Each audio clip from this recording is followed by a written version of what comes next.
Sabe Rueda, de la Universidad de Granada, en España, la presencia acá en nuestra facultad de filosofía durante esta semana, una serie de actividades que tenemos programadas con el profesor Rueda. Bienvenido, profesor. Gracias por su participación y su disponibilidad de compartir con nosotros su trayectoria y su investigación. El profesor Sáez es profesor de la Universidad de Granada.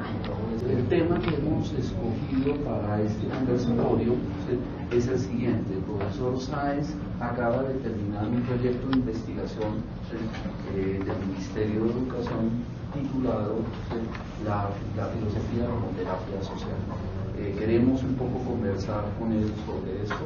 El procedimiento va a ser el siguiente: el profesor va a hacer una intervención de máximo media hora sobre el proyecto y a partir de ahí empezaremos la conversación. Gracias, profesor. Bien, muchas gracias. Quisiera agradecer en primer lugar pues a la institución en general por esta acogida tan intensa, y en particular pues a Fernando Carmona, que muy amablemente pues me permite contactar con ustedes, entrar en un diálogo que espero sea enriquecedor de modo recíproco. Quizás sí lo más prudente sea pues que haga un esbozo inicial del proyecto, de sus lineamientos fundamentales, y que las cuestiones de peso, las cosas mismas, como se dice en fenomenología, surjan en la discusión misma, ¿no? En el entre, en el intersticio que nos reúne. El proyecto fue un milagro, ¿no? Porque el Ministerio de Educación español no está por considerar peticiones que no tengan.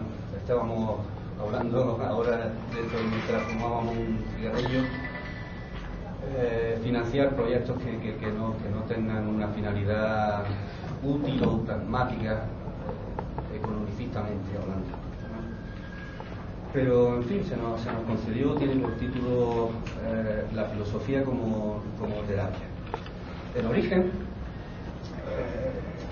origen está en otro grupo, en otro proyecto de investigación que lideraba uno de mis maestros más queridos, el profesor Pedro Cerezo Galán, que no sé si conocerán ustedes, pero a él no le gusta viajar, pero es una de las personas más queridas en filosofía en España. Y este proyecto estaba dirigido a analizar nuestro presente como un presente que está atravesado por el fenómeno del nihilismo. El nihilismo como un fenómeno que no atañe a individuos en particular, fundamentalmente o prioritariamente, sino que se expande subcutáneamente en la cultura, en la civilización. Y autores clave fueron, por supuesto, se pueden ustedes imaginar, Nietzsche, El desierto crece, en la medida en que, según su tesis, pues las fuerzas reactivas se están adueñando de todo nuestro mundo, en todos sus ámbitos. Heidegger también, por supuesto, que ese nihilismo, considerado ahora no como reactivo sino como impropio, es el nihilismo del olvido del ser, del olvido del acontecimiento, de la ontificación de todo lo existente, etc. El nihilismo que convierte a todo lo existente en existencias, es decir, en puras mercancías que están ahí para ser cuantificadas, ser numeradas y puestas a la disposición, gracias, del arbitrio humano.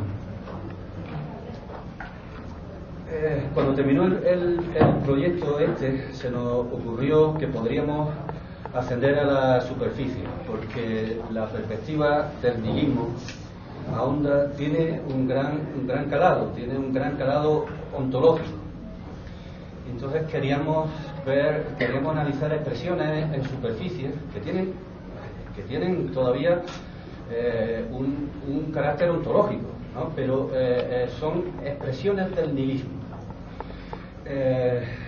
Las patologías de civilización serían expresiones de esta decadencia, ¿no?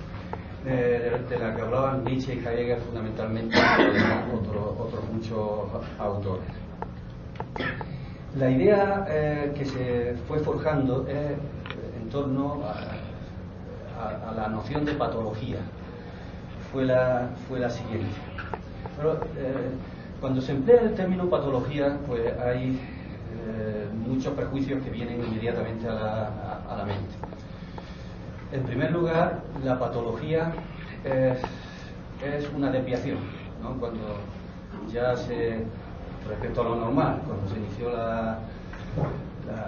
cuando se consumó la psiquiatría en el siglo XX, ¿no? Pues lo patológico, lo enfermo, es lo que es desviado respecto a lo normal. Luego se jugaba ahí en una lógica oposicional de la cual queríamos salir. Había que salir de ahí. ¿Por qué? Pues porque la oposición entre sano y enfermo pues depende de condiciones históricas, existenciales, culturales, etcétera, y hay que ir de una perspectiva esencialista, ¿no? Que presuponga una naturaleza humana normal. El hombre se hace, como diría Heidegger, o es vocación de ser, anhelo de ser. En ese sentido su esencia es su existencia, como ustedes saben, ¿no? Y su ser es su hacer por ser.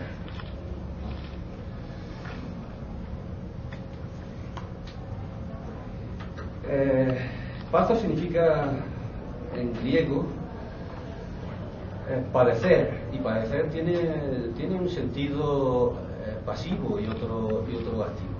Se padece una enfermedad, pero al mismo tiempo que se padece, ¿no? Esta enfermedad genera efectos, y ahí está su dimensión activa.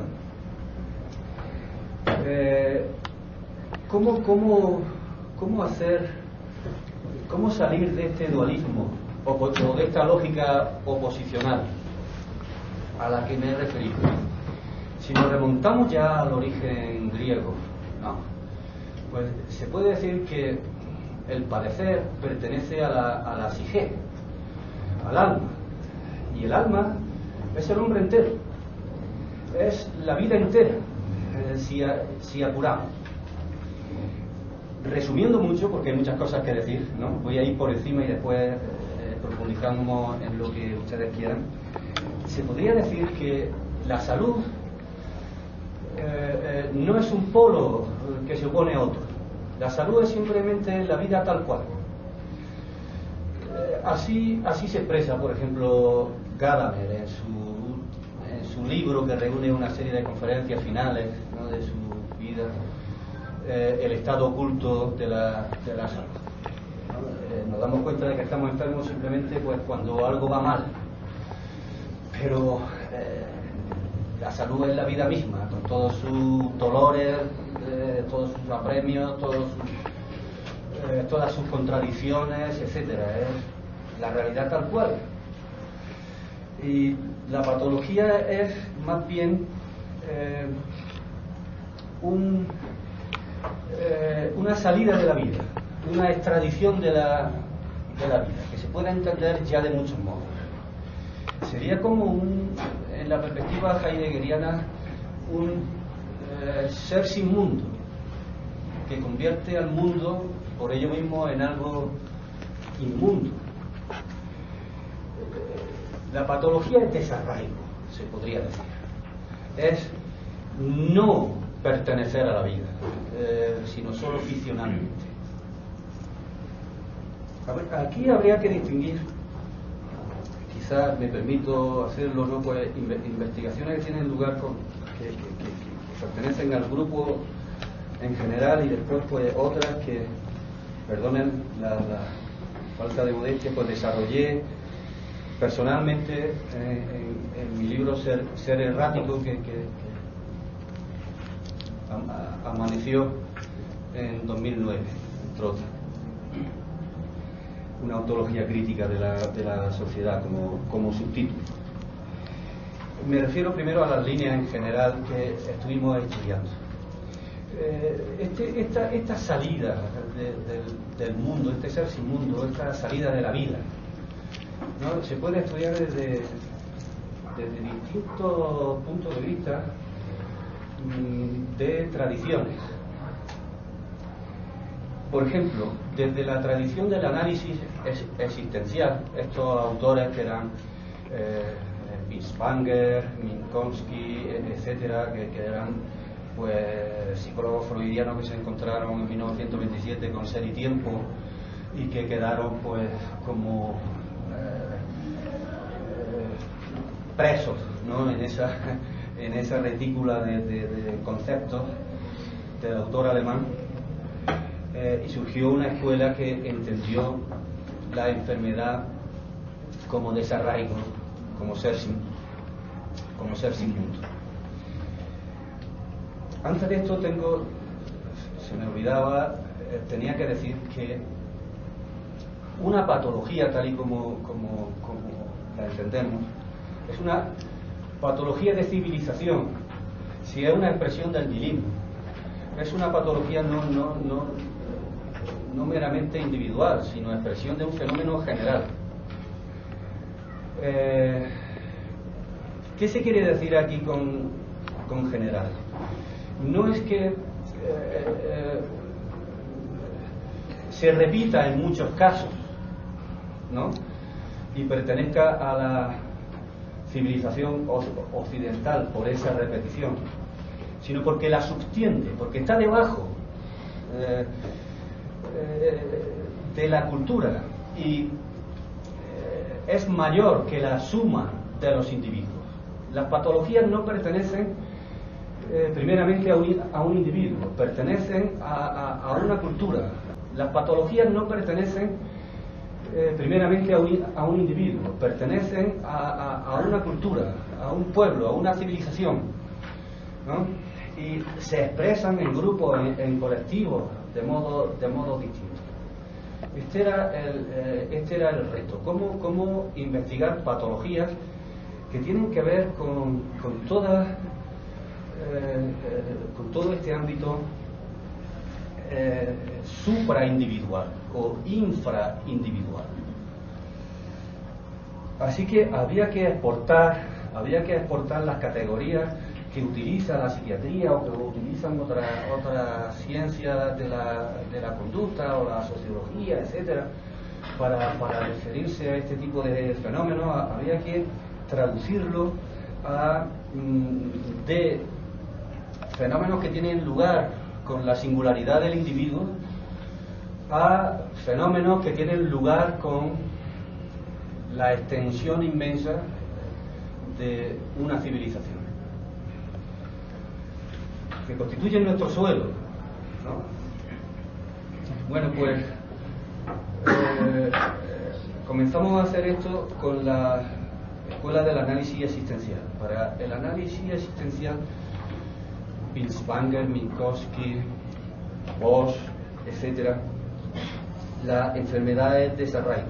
Ustedes saben que el existenciario fundamental o la caracterización fundamental de Heidegger para el hombre, Dasein, existencia, ser aquí, ser ahí, es ser en el mundo.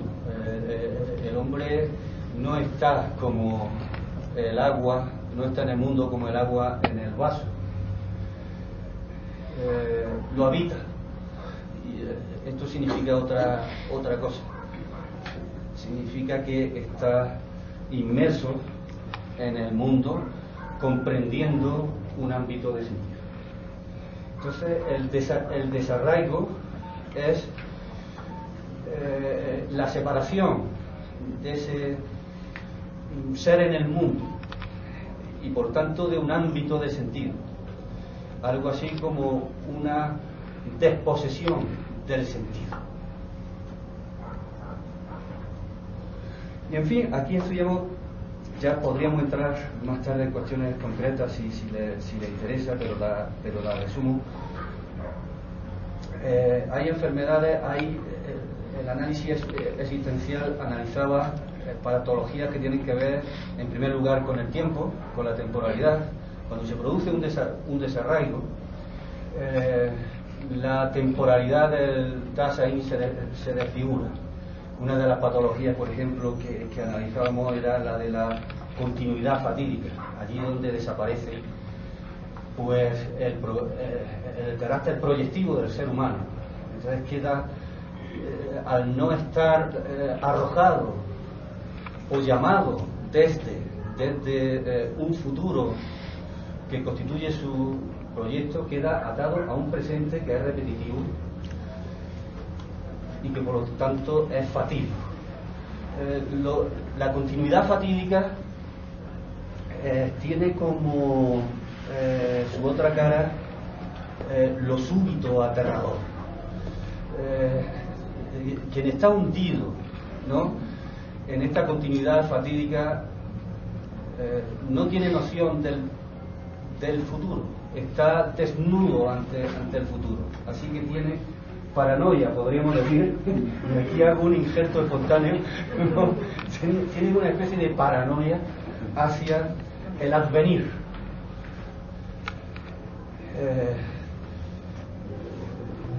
Me corroe continuamente, ¿no?, que aparezca algo súbitamente aterrador y está como continuamente sintiéndose perseguido por una instancia, ¿no?, que lo va a maltratar. Hay otras patologías, por ejemplo la de Ideenflucht, decía Binswanger, que en español pues no sé, no tengo un término correcto, ¿no?, pero es como confusión de ideas, ¿no? Hay personas, ustedes, amalgamas de ideas, ustedes conocerán a personas, ¿no?,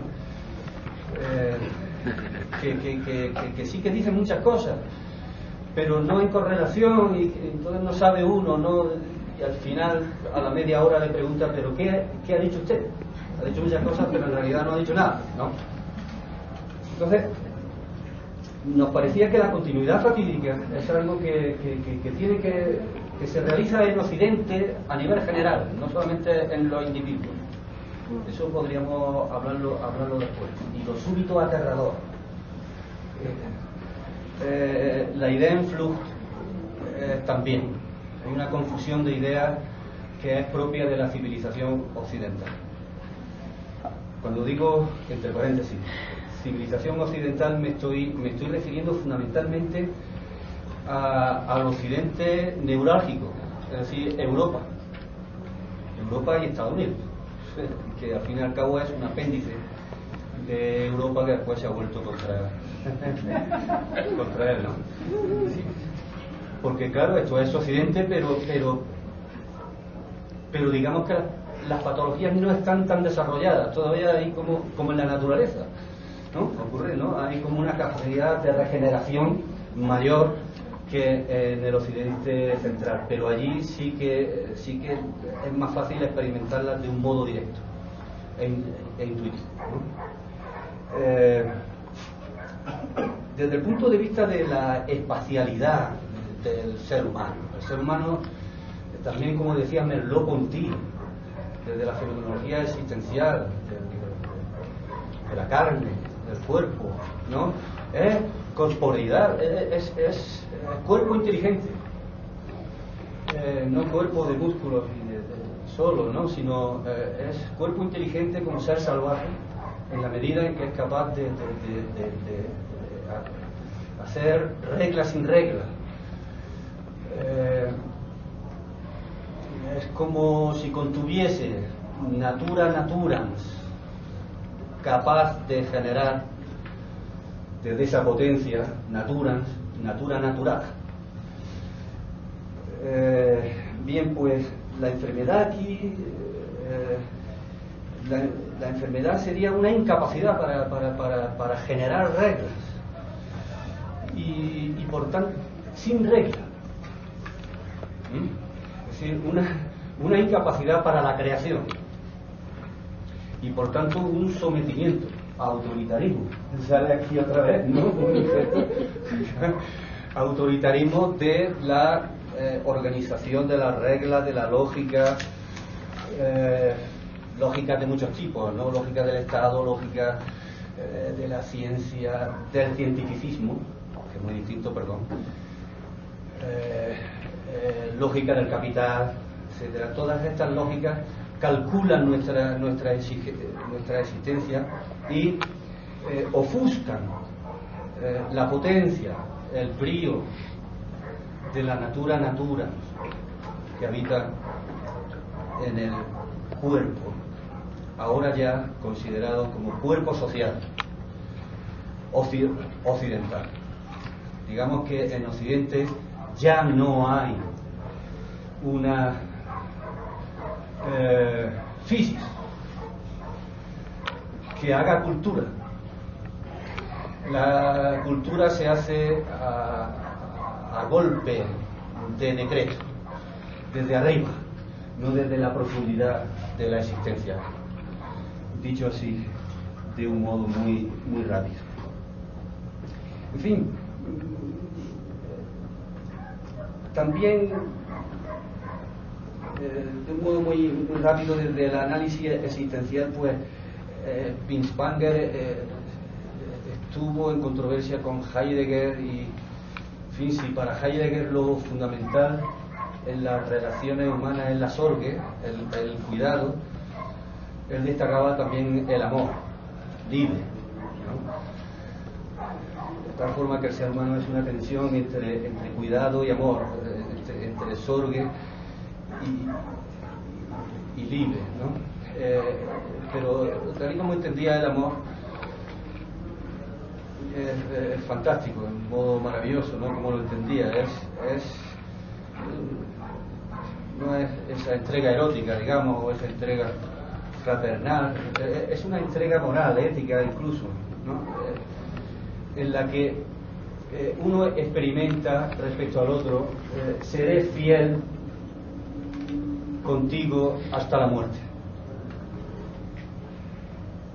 Bien, si eso forma parte del arraigo del hombre en el mundo, la enfermedad es una falta de esa capacidad para dar la vida por una causa, y eso desgraciadamente, como me gustaría justificar si tuviese mucho tiempo, ¿no? Pero quiero ir más rápido, pertenece a la actualidad de Occidente, al menos desde finales del siglo XIX, y cada vez peor, ¿eh? Hay también otra perspectiva que actualiza el psicoanálisis. Hombre,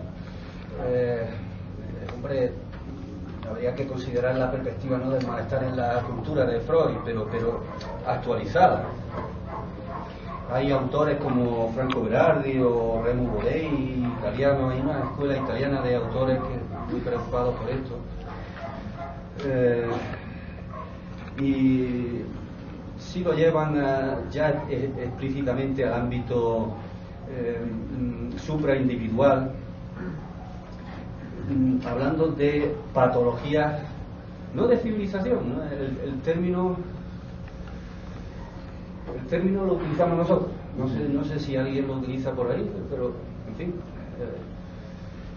lo hemos hecho habitual entre nosotros, en nuestro grupo, pero serían serían enfermedades de civilización, pues la pérdida de modelos de autoridad, la falta de distinción entre autoridad y autoritarismo, por ejemplo, la muerte de los rituales colectivos.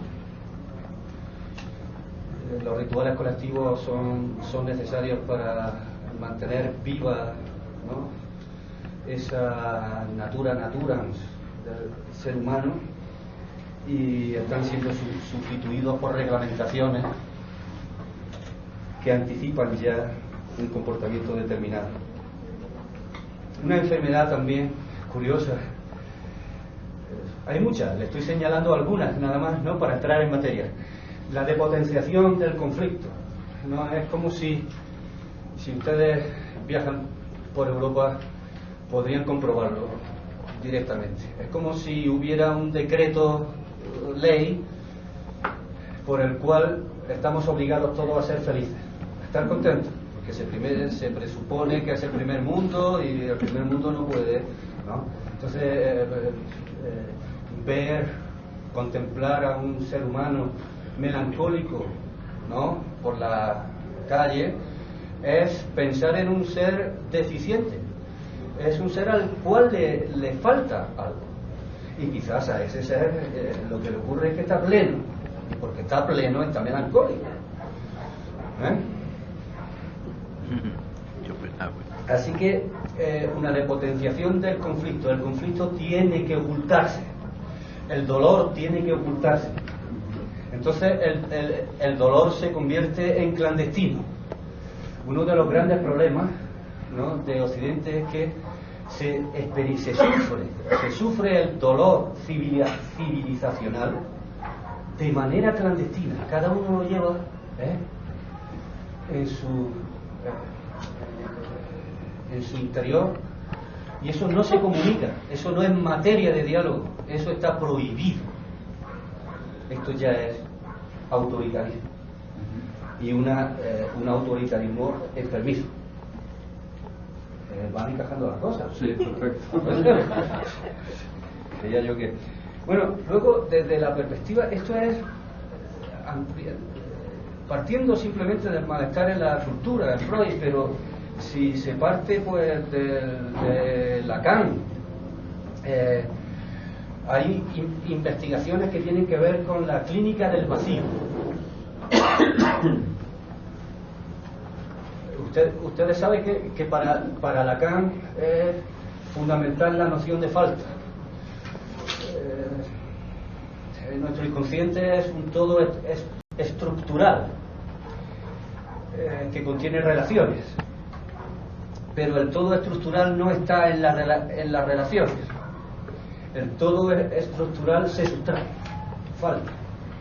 Entonces la falta nos constituye, la falta en ser, y nos promueve. Habría como dos enfermedades de civilización ahí que se podrían subrayar. Uno, la falta de la falta, es decir, la no experiencia de que hay falta en ser, y por tanto una multitud de consecuencias que tiene esto.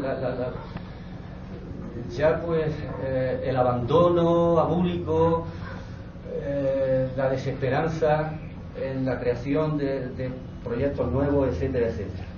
Y otra enfermedad que tiene que ver con la consideración de esa falta, de esa ausencia, como un vacío incluso al cual ya se le ama, ¿no? Porque destruido, cuando se destruye, si se parte del análisis existencial, el estar arrojado hacia adelante y se vive en una continuidad fatídica, ¿no? Se experimenta el vacío, y el vacío existencial, y el vacío siempre llama a la puerta, toca a la puerta. No queremos oírlo y tenemos que apagarlo. El vacío destroza, el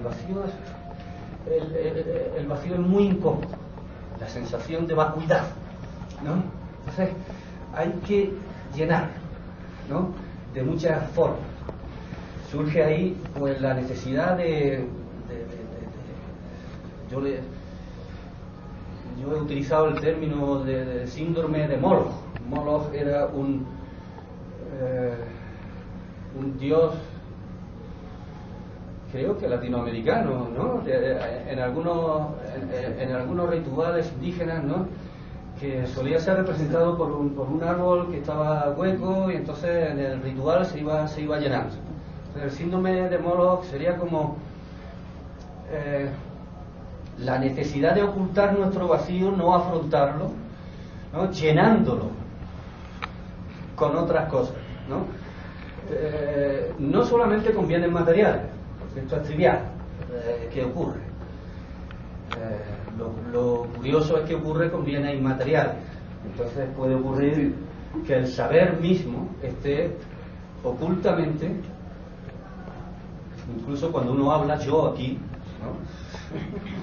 Puede ser, ¿no? Y uno debe hacerse esa pregunta, que el saber mismo esté al servicio del llenado del vacío, que uno no quiere ver. Y quizás yo sea un ser vacío que simplemente busco reconocimiento y llenar con ese reconocimiento de ustedes mi oquedad. ¿Ah? Si no me hago esa pregunta, estoy enfermo, y Occidente no se hace esa pregunta.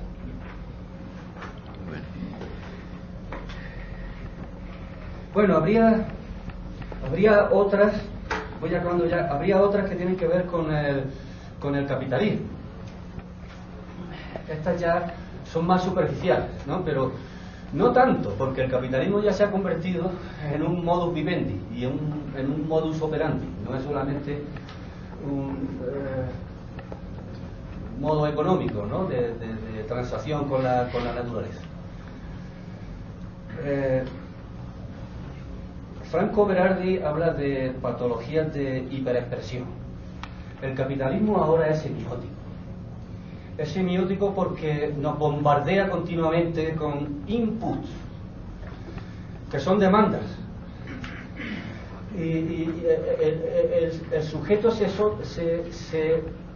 experimenta a sí mismo sobredeterminado por ese exceso de demanda externa, de tal manera que no puede configurar ya un orden interno o configurar un centro neurálgico desde el cual reunir su devenir y crear una personalidad.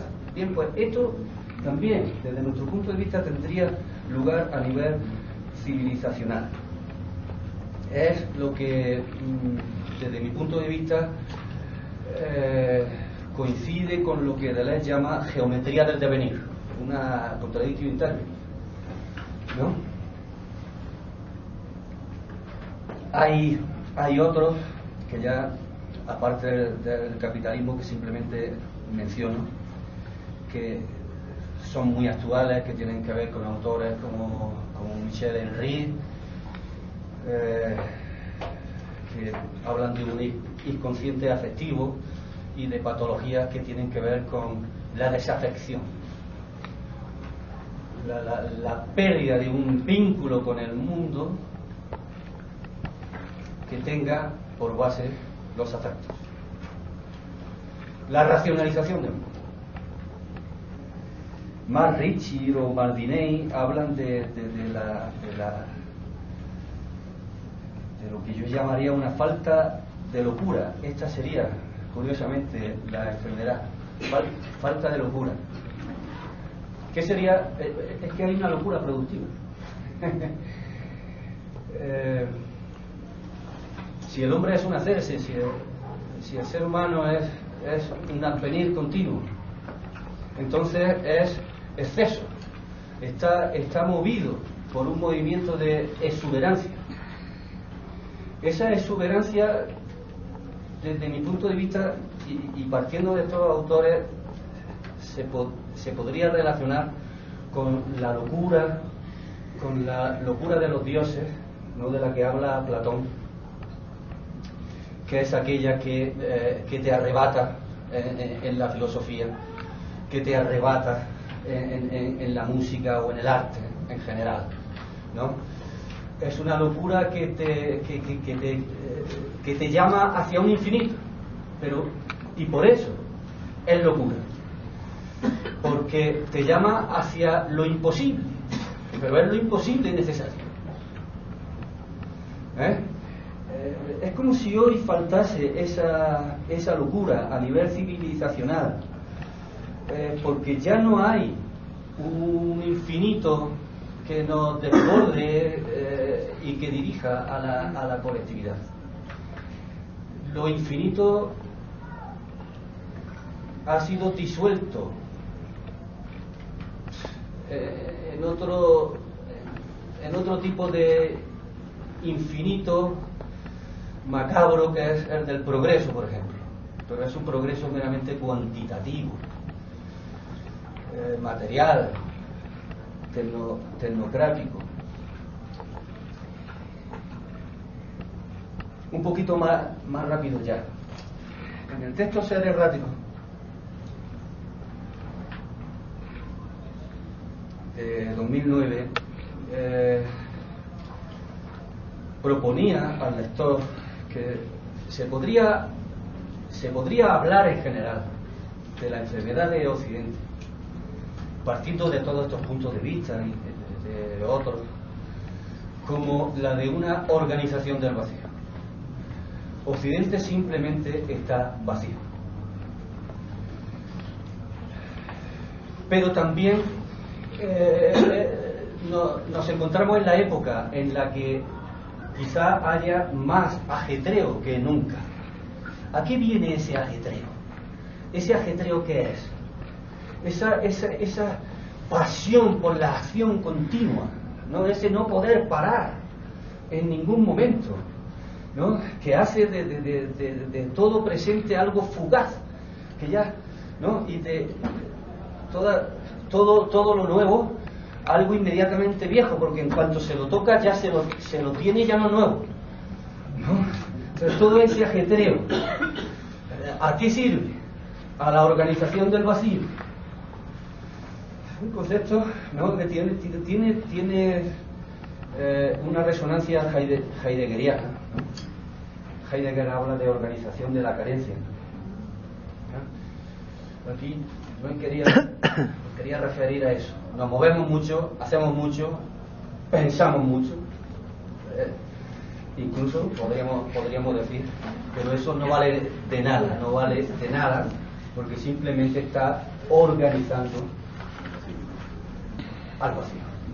Esa era la tesis. Como consecuencia, se produce una ficcionalización del mundo, que es la ficcionalización del mundo, es la supresión del mundo mismo y su sustitución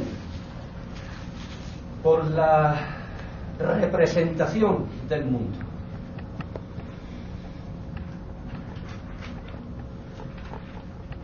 No es que exista el mundo y su representación, sino que el mundo ha sido devorado ya por su representación.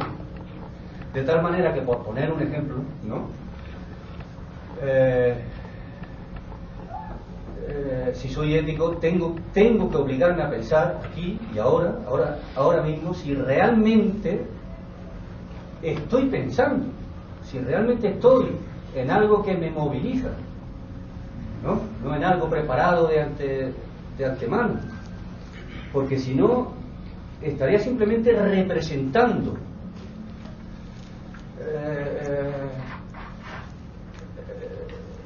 un flujo de pensamiento que solamente puede tener lugar en acto, infiero, que solamente puede ser acontecimiento.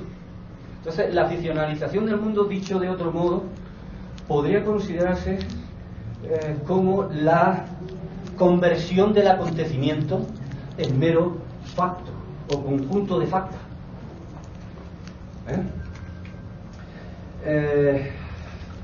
De ahí derivaba yo pues otras patologías de Occidente, como la juridización del mundo de la vida, la conversión del acontecimiento, ¿no? Esto ya lo he dicho.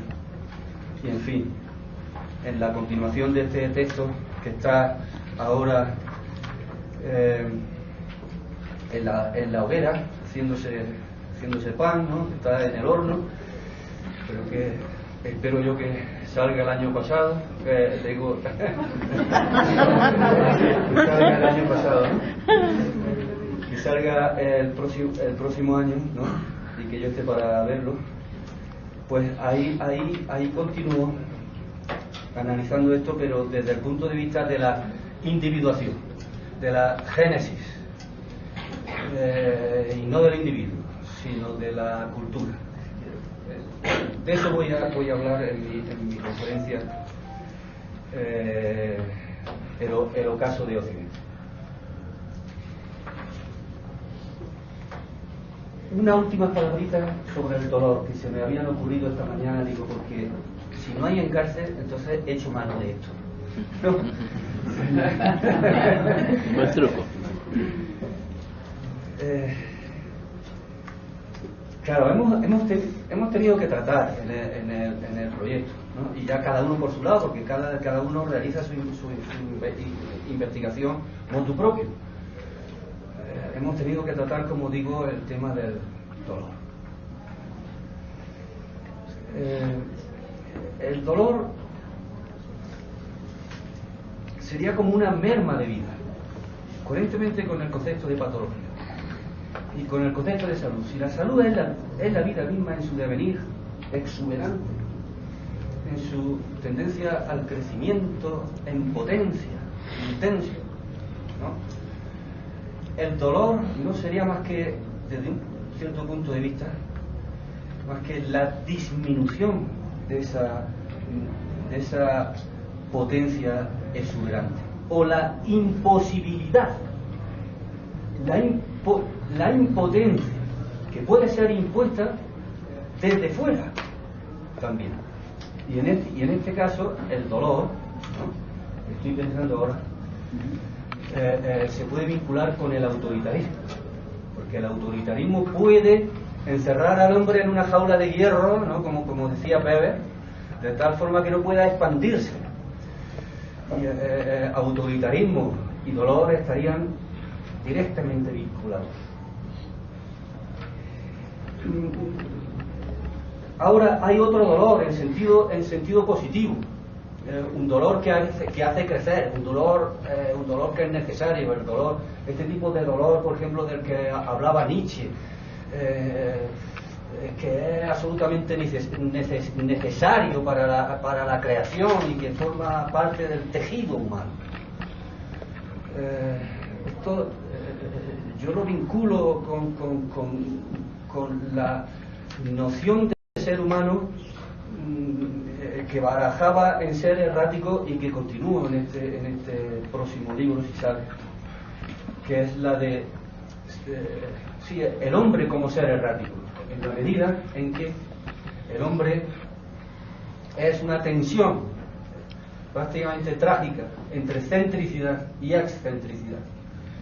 Habita siempre un mundo y en ese sentido está céntricamente situado en un mundo, pero por otro lado no puede dejar de extrañarse de su pertenencia a un mundo, no puede dejar de quedarse perplejo, que es el origen, la perplejidad, ¿no?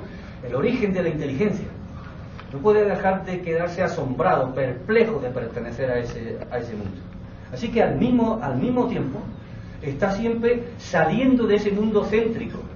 Es excéntrico en la medida en que es deportándose respecto a un mundo.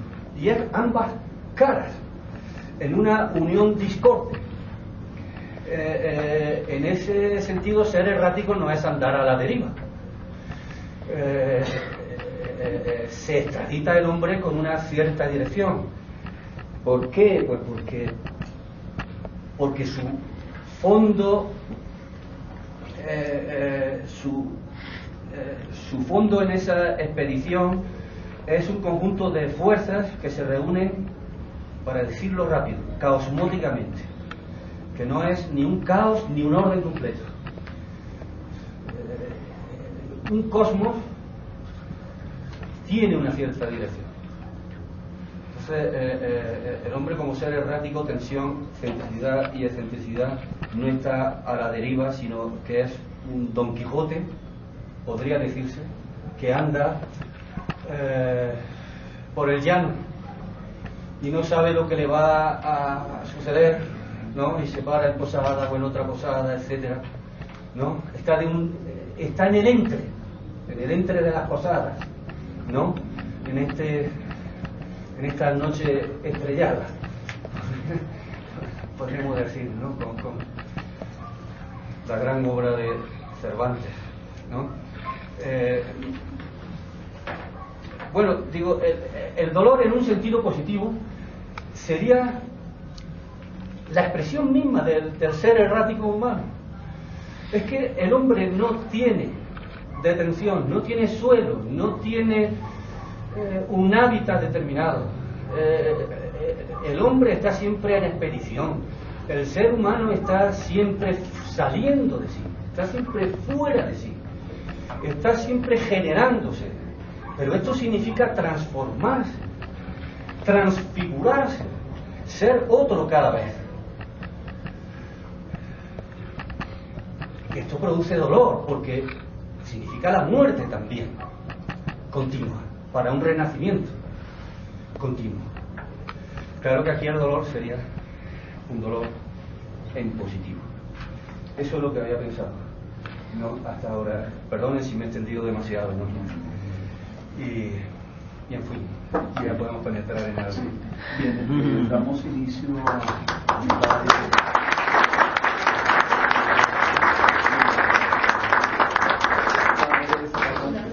Hay tres cosas que me suscita su conferencia llena de sugerencias.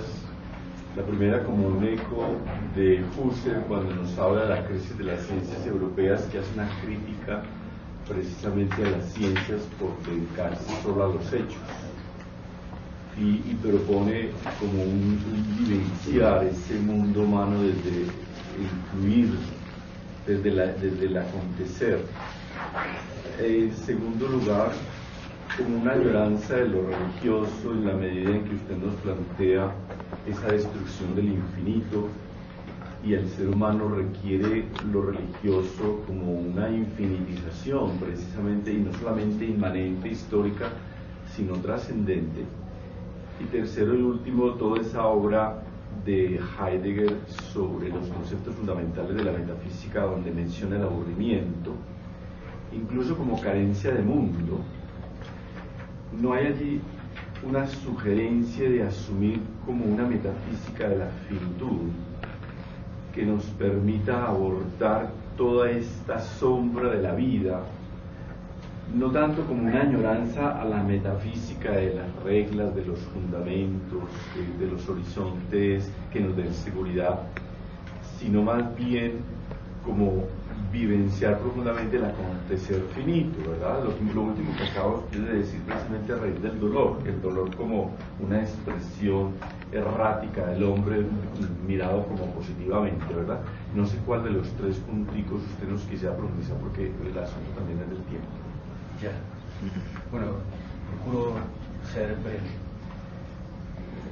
De acuerdo con Husserl, claro, decía Husserl en ese texto que ha mencionado usted, ¿no?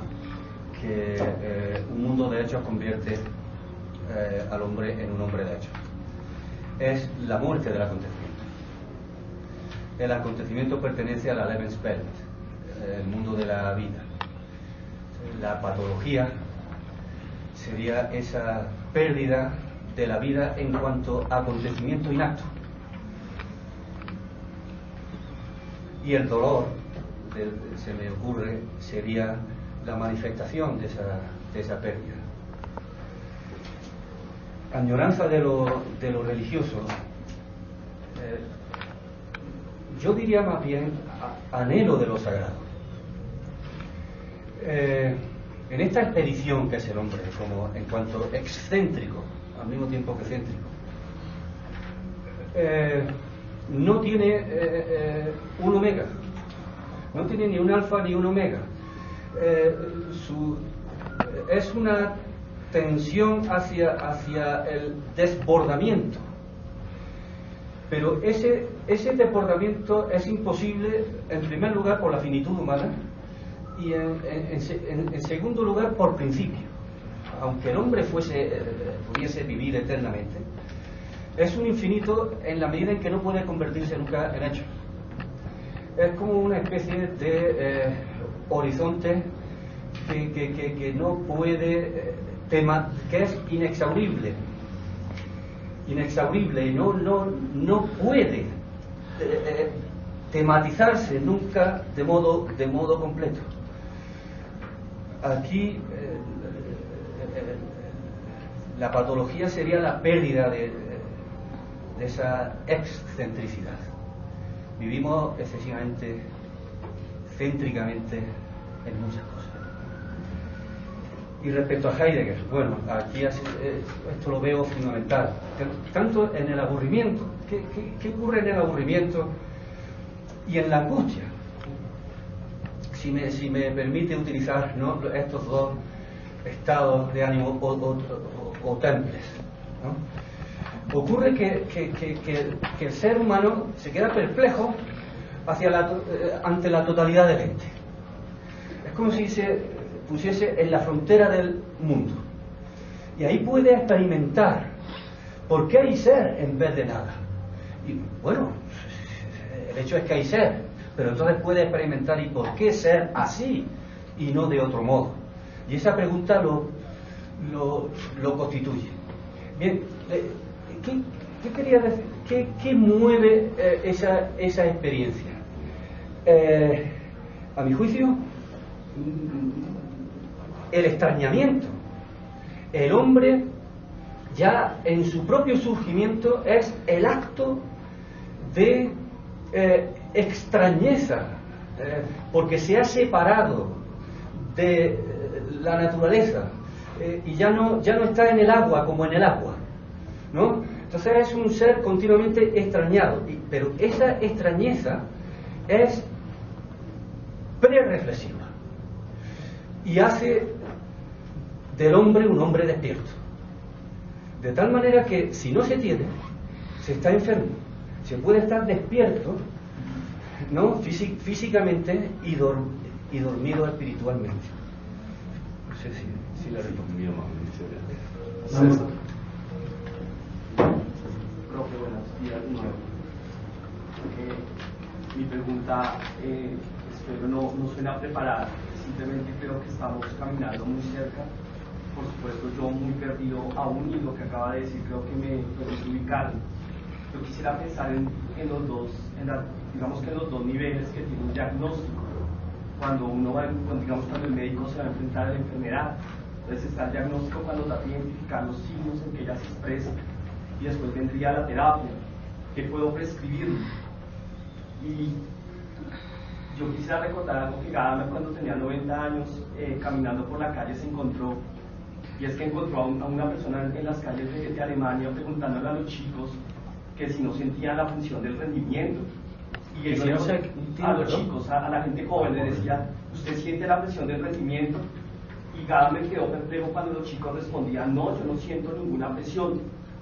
Y en un textico tardío de Gadamer que se llama Humanismo y Revolución Industrial, Gadamer dice: lo que más me causaba perplejidad era ver que estos chicos no podían reconocerse allí. Es decir, lo que Gadamer identificaría como enfermedad es la carencia de crisis que permite reaccionar frente a la crisis misma. Es decir, es como si nuestra enfermedad fuera no tener enfermedad. Eso por toda la exposición que usted acaba de decir. Contemporáneamente quisiera atar ese argumento a lo que Kant en La Sociedad del Cansancio dice tan bello. Dice: es que la crisis es que el otro ya no me genera ninguna reacción. Y Kant dice que la enfermedad es la imposibilidad de salir del estado, digamos, el estado inmunológico en donde reacciono frente a un otro, y ahora ya no hay reacción. Es como si se pudiera recoger que la enfermedad que tenemos es no poder saber qué es la enfermedad. Y ahí es donde yo quisiera proponerle la pregunta. Usted habla como de 3, 4 sentidos de lo que podría ser la enfermedad, y Riquet dice algo muy bello en Lo Justo. Dice: yo puedo encontrar una relación entre lo patológico en lo biológico y en lo filosófico, porque comprendo que Canningen logra ver muy pronto que la enfermedad es una forma de ser en el mundo, una forma de habitar en el mundo, que ha modificado esto que soy. Yo no sé, profe, si usted pudiese ampliar esa noción y quizás pudiésemos decir en voz alta que nuestra enfermedad es precisamente no querer asumirnos con este nuevo modo de ser que no sé cómo denominar. Podría ser positividad en términos de Hahn, para Gadamer imposibilidad de vincularme con el otro, o una enfermedad en donde el otro absolutamente se me ha perdido y yo no quiero ver eso. Ese era mi comentario. Y lo terapéutico era, usted que ha pensado, si es que, digamos, usted quiere salir allá, ¿ha pensado una terapia? Gadamer propone la amistad en los últimos textos sobre razón práctica. Derrida quizás propondría una reconstrucción misma de esas prácticas en donde se expresa la enfermedad. Quizás usted en este libro que va a publicar y que habrá que leer con mucha emoción, es cuál sería la terapia que usted quizás pueda pensar. Y gracias. Muchas gracias por la pregunta, muy pertinente y además profunda, hace pensar, ¿no?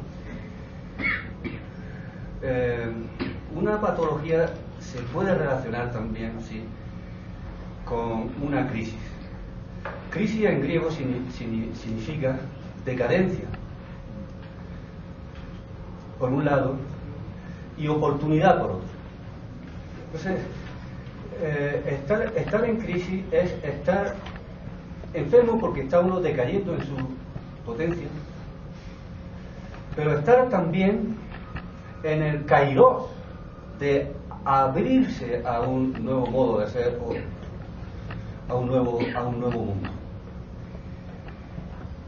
En ese sentido sí se podría decir que la enfermedad es la incapacidad de entrar en crisis, la incapacidad de enfermar, porque si no se enferma, si no se cae en esa decadencia, tampoco se puede experimentar la apertura de la posibilidad.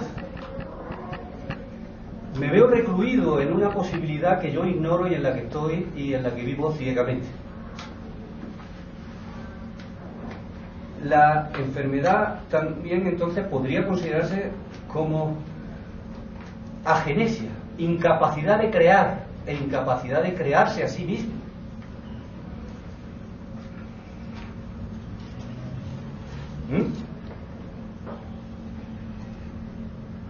Agenesia. ¿Y qué terapia? Es curioso, ¿no? Que a la filosofía se le pide a veces demasiado, ¿no? Sí. Se le pide no solamente que diagnostique, etcétera, sino que arregle el mundo, ¿no? Sí. Hay una cosa que personalmente tengo clara. Una terapia, una solución es el diagnóstico mismo.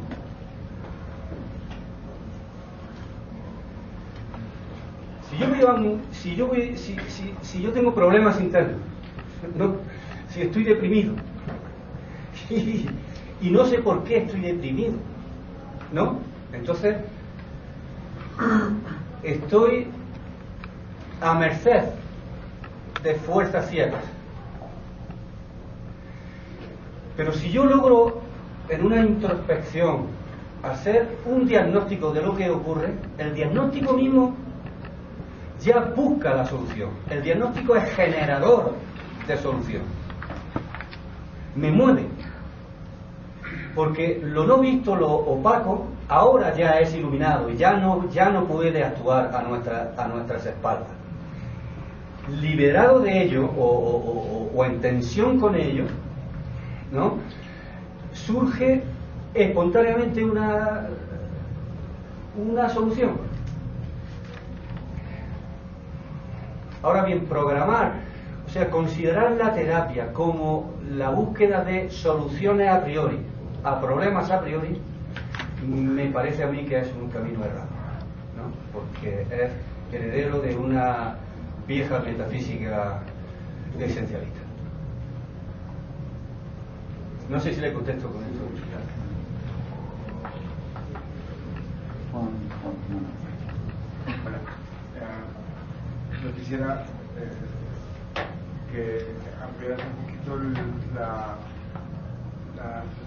esa topología que hiciste, como esa geografía que hiciste entre Occidente, Central y nosotros, o nosotros.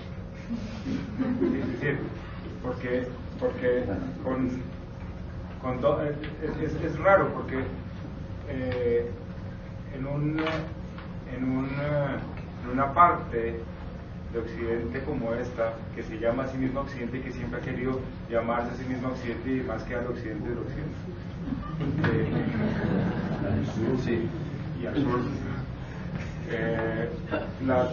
Los modos, es sumamente significativo y sumamente es de cuidado el modo en que las exclusiones, las jerarquizaciones y las prioridades, es decir, parece que incluso la participación en la crisis es prioritariamente europea y no nos toca.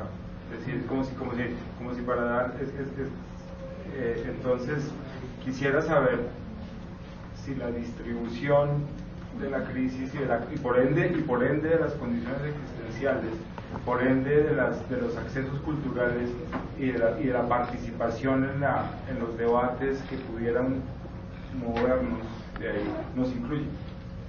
Sí. Bueno, vamos a ver. Me remito en primer lugar a la experiencia. Cualquiera que haya nacido en Europa, ¿no?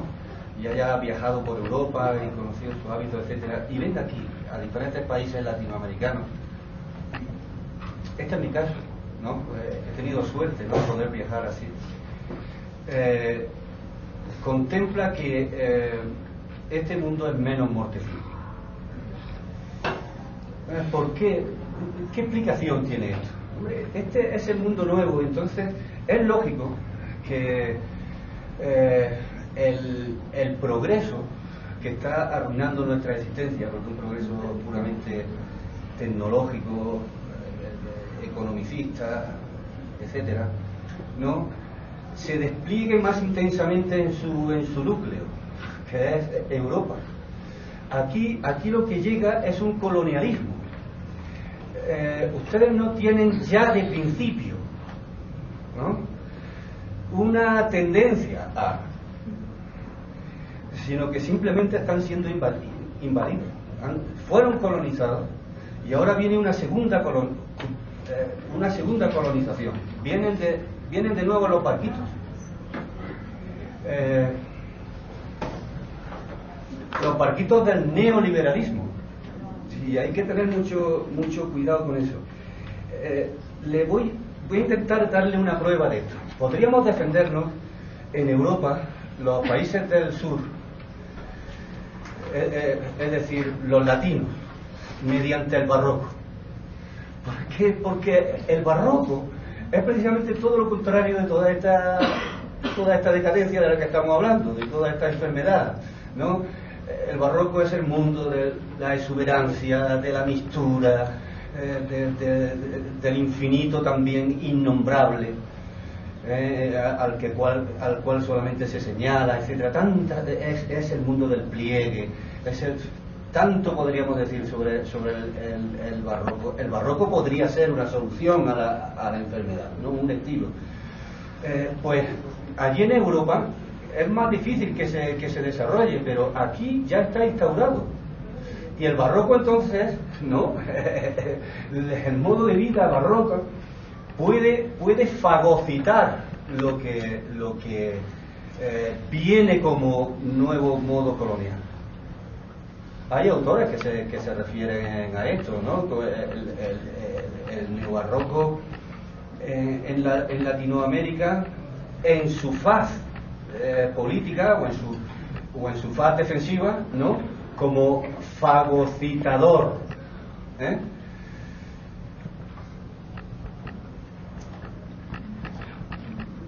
sí, venga aquí tal cosa o tal otra, pero la introducimos en toda esta mezcla, entonces ha perdido su centralidad.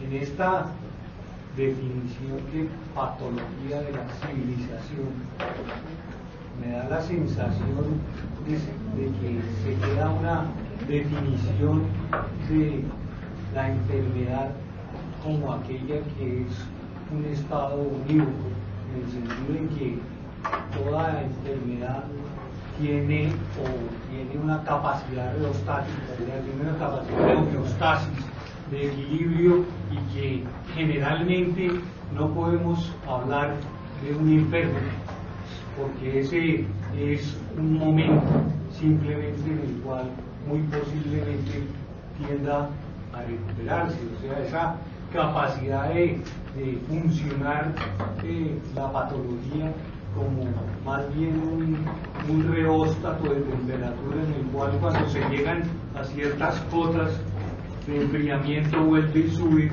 o cuando llega a demasiada temperatura vuelve y baja. Entonces parecería que además en ese sentido la terapia es el mismo tiempo de recuperación del sistema, y muchas veces el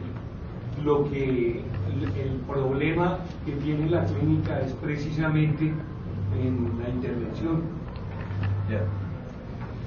Sí, muchas gracias. Aquí me gustaría hacer un matiz. La enfermedad de Occidente no debe confundirse con la decadencia. Podríamos hablar de decadencia si hay un alfa y un omega en una civilización. Si hay una altura que le pertenece por esencia. Pero si pensamos la civilización como un flujo de plexos pasionales en el mundo de la cultura, en el fondo, que no tiene un alfa y un omega, sino que es tendencia a la autosuperación, ¿no? a la sobrevida, como decía Unamuno, ¿no? Entonces, la enfermedad no es decadencia, es simplemente separación de la vida.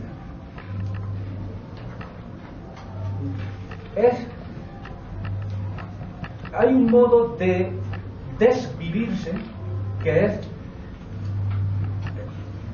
injertándose en la vida, y hay otro modo de desvivirse que es erradicándose de ella.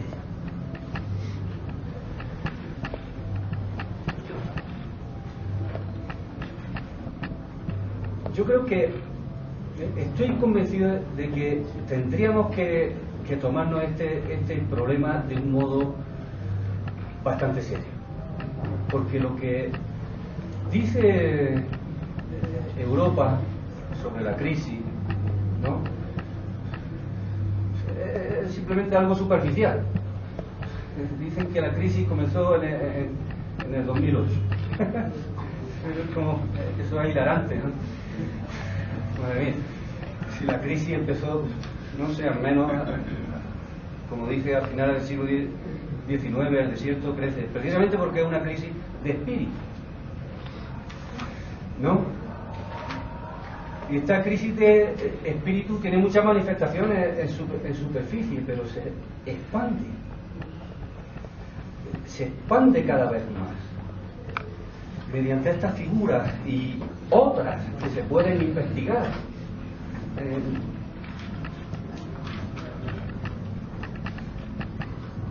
¿Qué es para nosotros el progreso hoy?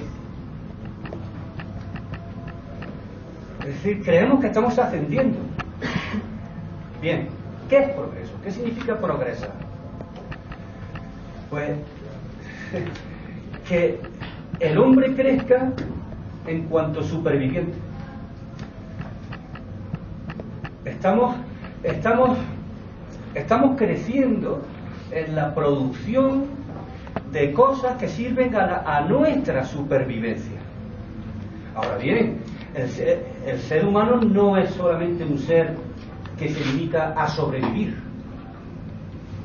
Es un ser que tiende a superarse a sí mismo, es sobreserse, como he dicho antes, ¿no? Entonces, transformarnos sería transformar nuestra idea de progreso en este caso. Pero ¿cómo transformamos una idea de progreso? Eso no se puede hacer simplemente de un modo conceptual, por medio de conferencias y por medio de... Eso tiene que surgir del suelo nutricio, de la cultura. Hay que dejar ser a la cultura naciente que impere, como la física. Y hay una sociedad social, podría decirse.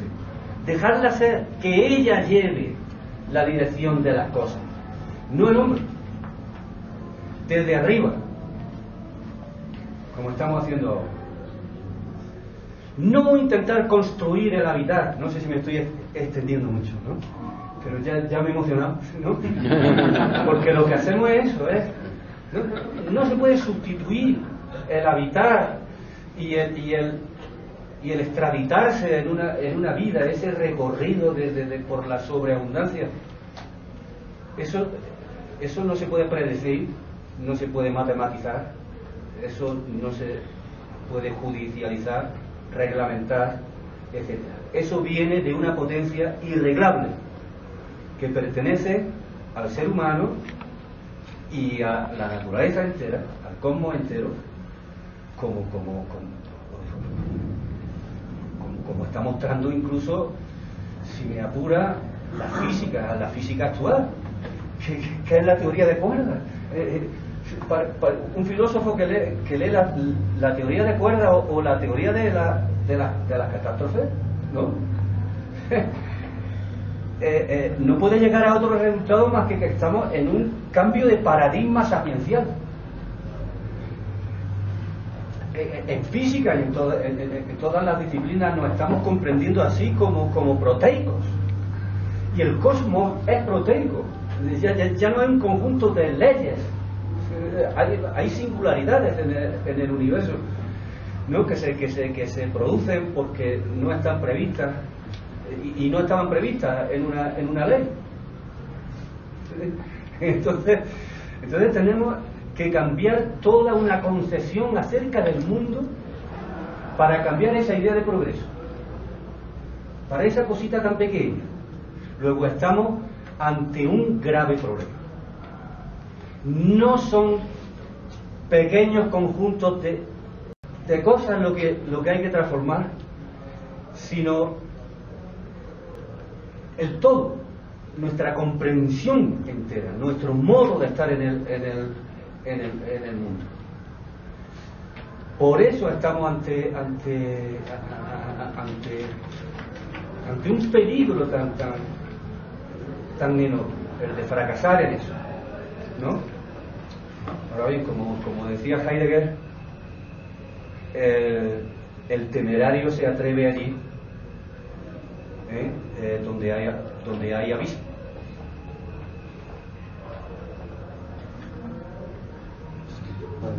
Sí, solamente dos preguntas. La una, ¿podrías ampliar más la relación que hay entre inmanencia y trascendencia desde la patología y la terapia de la misma? Y la segunda, aunque tú has sido muy claro acerca de salir del campo del individuo para llegar a la cultura y civilización para hablar de la patología, ¿no es parte de la patología el que en la cultura prima la visión del individuo más que la visión de lo común, de lo colectivo en términos de carácter gregario? Ya. Gracias.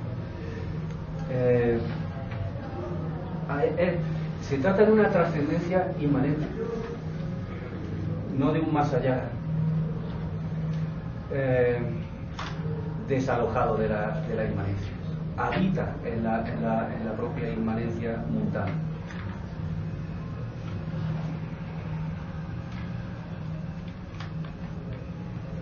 si el hombre, si me remito a mi propio punto de vista, si el hombre es esa tensión entre centricidad y excentricidad, entonces es tendencia a autotrascenderse continuamente.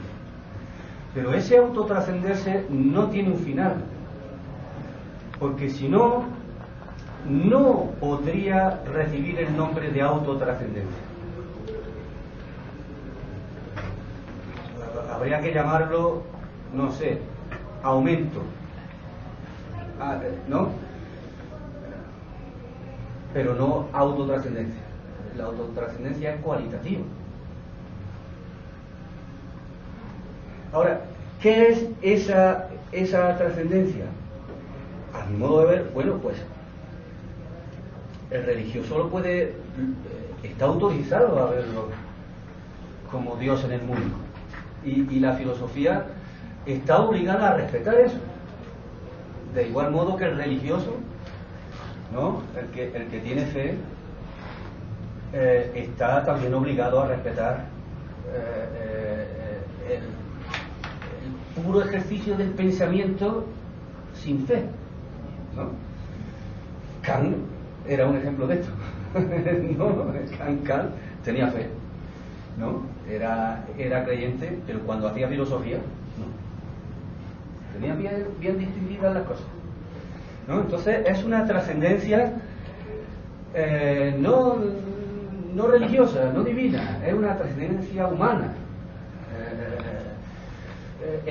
Lo humano, el hombre es ya infinito,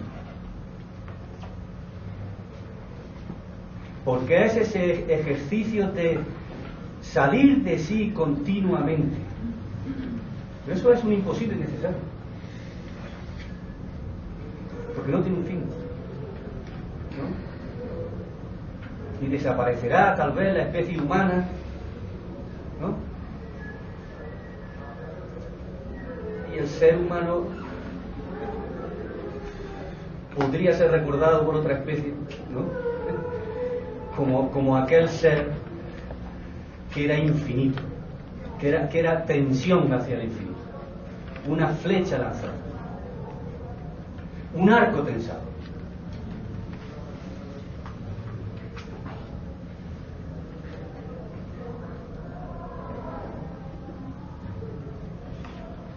Y acerca de lo individuo en la cultura, Claro, lo individual o lo individualizante, sí, o el individualismo en la cultura. en la profundidad de la cultura no hay individuos.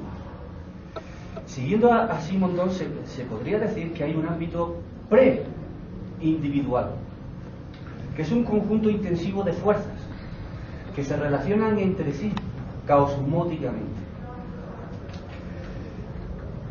El individuo es lo general. Entonces hay un movimiento de génesis desde lo informe de la cultura a lo ya formado, al individuo, ¿no?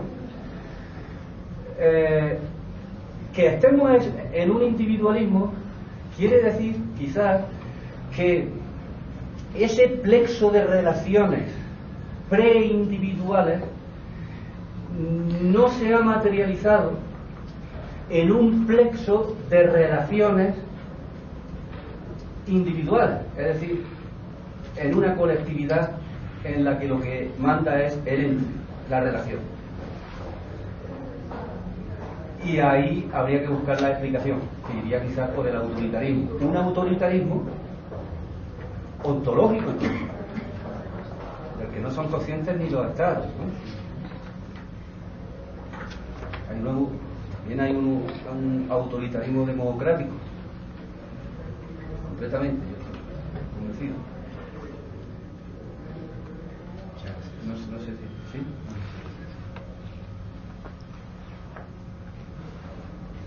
Sí.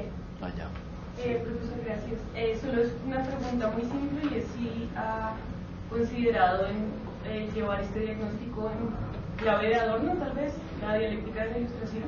Lo pensaba un poco por la idea de cómo se menciona tanto cultura, progreso, reevaluación de la idea de progreso también, quizás las condiciones materiales en las que una cultura está, es sí, solo una. Y si no, entonces, ¿por qué?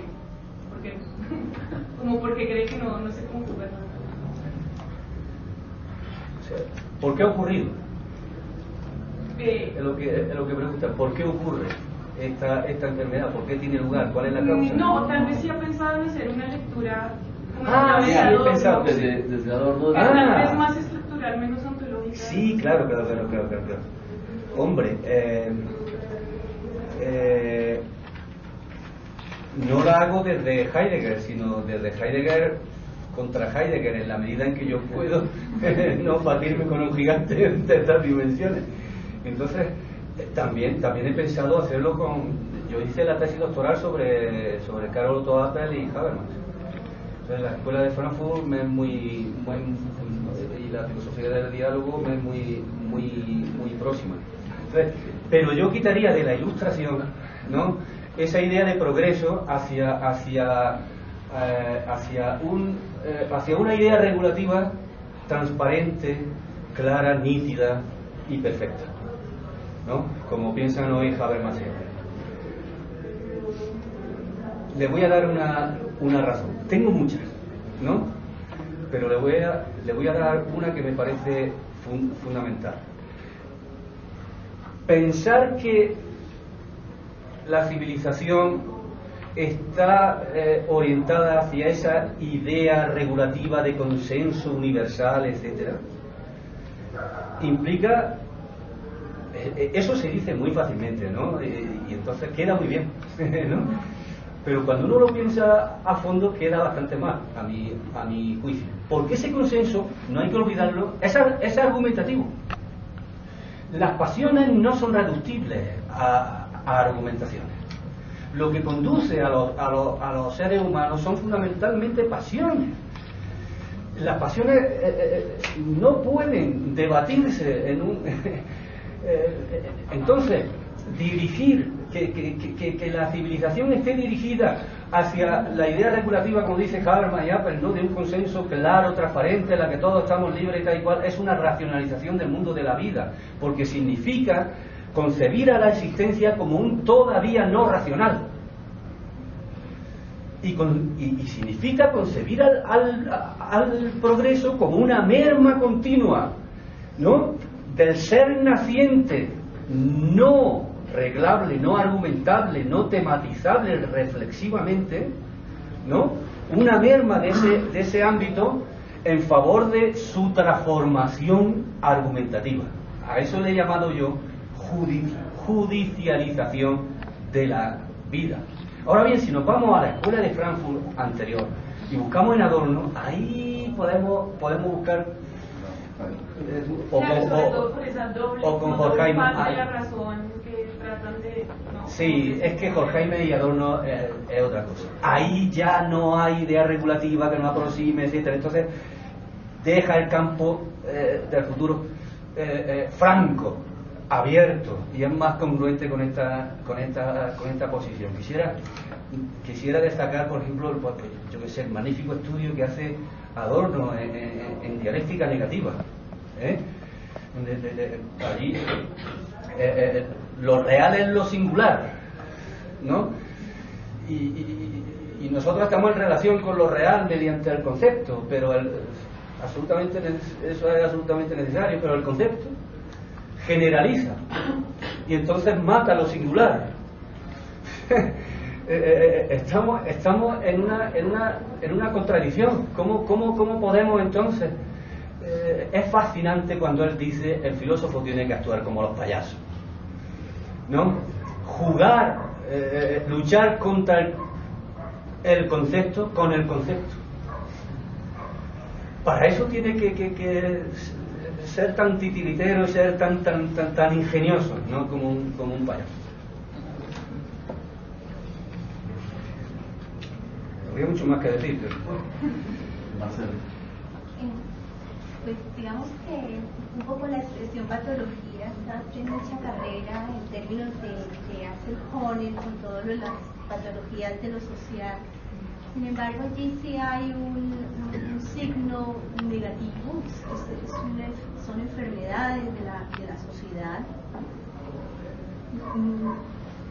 Es más fácil para uno comprenderlo en esta perspectiva que no tanto en esta, donde parece que patología no tiene signo negativo, sino simplemente es lo que ocurre en crecimiento y en decrecimiento, esta idea de patologías de la civilización.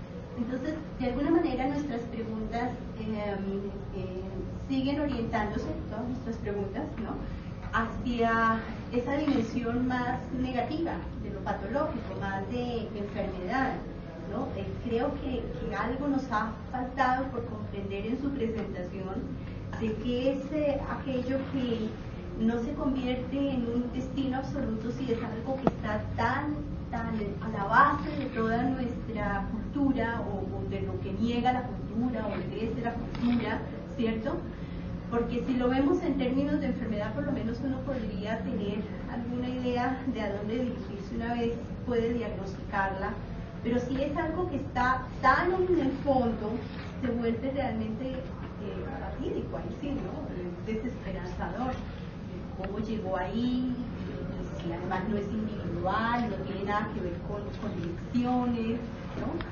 Yo creo que ahí nos falta algo de comprensión de este sentido de patología. A ver, gracias.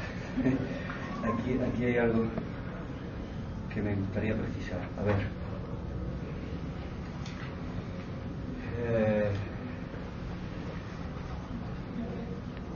Si la patología, en su sentido originario, ¿no?, está ligada al paso, ¿no?, entonces el estudio de la patología no sería simplemente el estudio de enfermedades en sentido negativo, sino el estudio del paso humano. Tiene usted razón en que he olvidado decir, he olvidado hablar sobre eso. Hablar sobre patología es también hablar sobre esa dimensión de pasos que acompaña al devenir en crecimiento y en potencia. La terapia sería favorecer que acontezca esa intensificación. Ahora, ¿cómo se hace eso? ¿Cómo se hace eso? Si me permiten, voy a emplear aquí un momentito más, ¿no?, con un ejemplo que pongo a mis alumnos respecto a otra cosa, pero viene bien aquí. Uno no puede enamorarse a voluntad, ¿verdad? Es completamente ridículo, ¿no?, que uno esté encerrado en su habitación y diga, yo hace 3 meses que no me enamoro, oye, me gustaría enamorarme, voy a salir a enamorarme, no, voy a salir, me voy a enamorar, no se va, ¿no?, a un pub, a una discoteca, y va a ser de aquella persona. No, el acontecimiento no se puede construir. Solamente se pueden preparar las condiciones de posibilidad. Es decir, si uno se queda en su habitación, allí siempre, ¿no?, pues se va a enamorar de sí mismo, ¿no?, a lo sumo, o del autor que esté leyendo. Tiene que poner las condiciones de posibilidad, es decir, estar abierto afectivamente, ¿no?, salir, tener encuentros, etc. Bien, pues lo mismo. El movimiento de la cultura es indomeñable solo en la medida en que no es construible por el hombre. Ahora bien, sí se puede moldear a la cultura, porque se le pueden poner las condiciones de posibilidad para que ese paso positivo emerja sin pedirnos permiso. No sé si me he explicado, ¿no? Poner las condiciones de posibilidad, ¿no? ¿Cómo me voy a levantar mañana? ¿Voy a estar enérgico para la conferencia? Yo no puedo construir eso, pero sí puedo poner las condiciones de posibilidad. Es decir, primero, que no me importe el reconocimiento de los demás. Es Es decir, que no sea eso lo fundamental, que sea la cosa misma, Luis. Agárrate a la cosa misma, ¿no? Ya eso, ya, ¿no? Si duermo con esa idea y sueño, logro soñar con eso, puede ocurrir, ¿no? Tal vez no, pero puede ocurrir que entonces esté vivo en la conferencia y la palabra sea, como decía Merleau-Ponty, hablante, y no simplemente hablada, que es mera repetición. Sanar en nuestra cultura significa despertar nuestro extrañamiento. Estamos entrañados en ella. Tenemos de nuevo que extrañarnos respecto a ella. Y en ese extrañamiento mirarla y ver experiencialmente qué dirección lleva, ¿no? Y a continuación, como dice Deleuze, llamar a otra tierra con todas las fuerzas. Eso es la condición de posibilidad.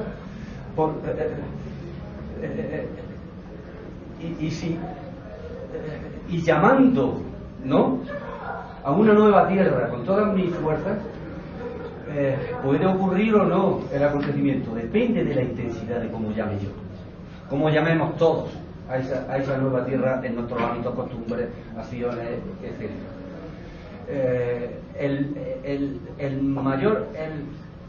El imperativo categórico más emocionante que he escuchado es este, y es de Deleuze: actúa de forma que merezcas el acontecimiento. Pues así vería yo el camino hacia la salud de la civilización, que actuemos de forma que merezcamos el acontecimiento de la salud. Y respecto a Jones,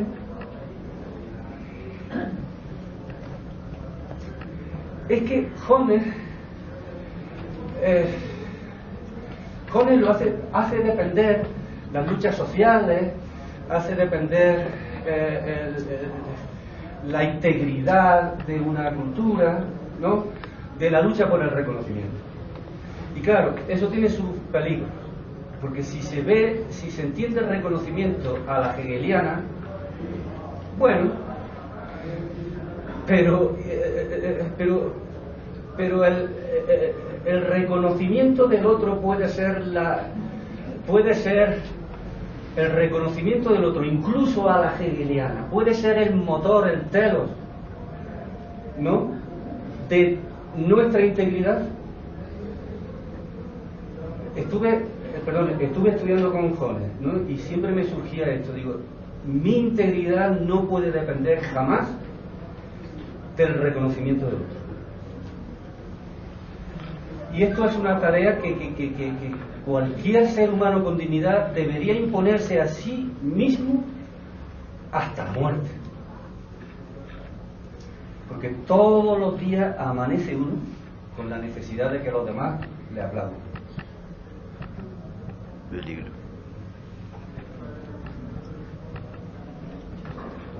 Hoy vivimos en ese mundo, me atrevo a decir. Pocas personas conozco que hagan algo por la cosa misma.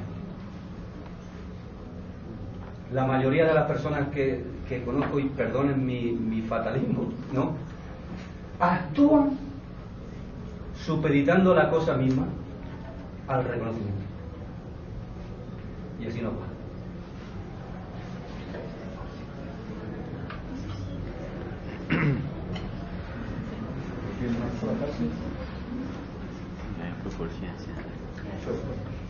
Sí, con la proporción. Sí. Y toda la parte de estandarización. En un texto que a mí me parece fascinante y se pregunta si es posible una política del temblor. Y por supuesto ponerse en una política del temblor implicaba para la dignidad no solo una crítica a la subjetividad, no solo una crítica a la conciencia, sino invitarnos a algo que un amigo que quiero mucho trabaja, que es esa idea de no poder decir, esa idea del misterio y esa idea de preguntarse por qué tiemblo que tiembla sabiendo que no voy a poder responderlo. Yo no sé si usted, cuando está pensando su libro y las cosas que ha venido transitando, ha pensado cómo sería esa política del acontecimiento, que creo que es hacia que está donde usted se está tratando de dirigir. ¿Qué es una política del acontecimiento? Y esa política del acontecimiento, ¿cómo nos permite pensarnos ahí? ¿Cómo más o menos no funcionaría? Porque eso sería terrible. Más bien, ¿cómo lo ha pensado usted? Sí, pues... Gracias. Me estimula mucho esta pregunta.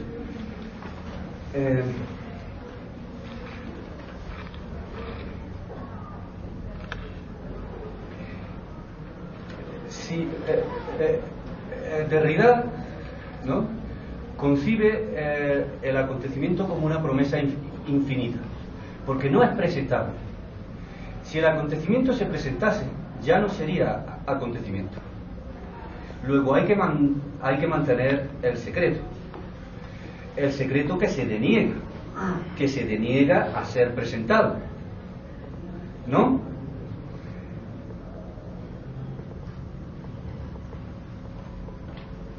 Esto es parecido a lo de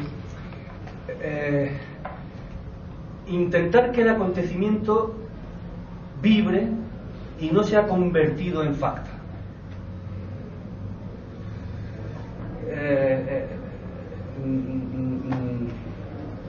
Salvando la distancia, ¿no? Habría que salvaguardar esa autotrascendencia que está pensada en Derrida como promesa infinita en la democracia, por ejemplo, ¿no? Una democracia por venir, ¿no?, que está siempre haciéndose. Habría que pensar cualquier meta humana como no como un telos definible, porque si es definible, como decía Heidegger, ya se puede representar, ya se puede tener, y lo que se puede representar y tener puede ser convertido en objeto de nuestro dominio. La promesa infinita, por ser irrepresentable y por ser inaprehensible, es por eso estará siempre libre de todas nuestras tentaciones de dominio.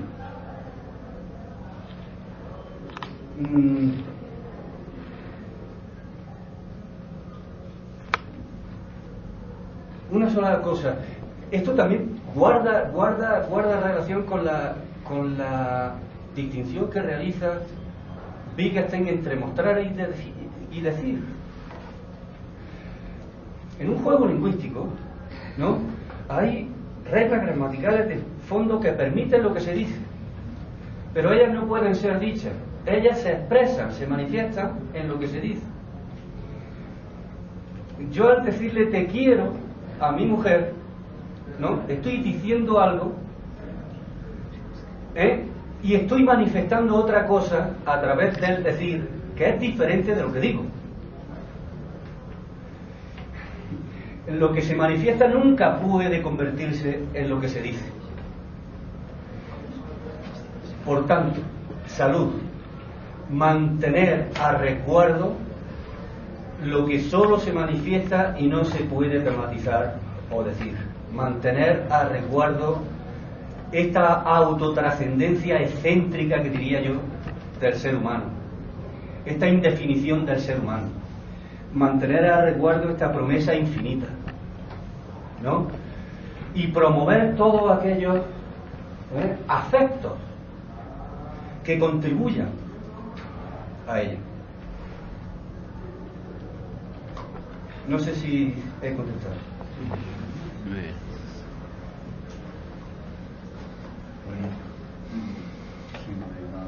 Gracias, por favor. Profesor.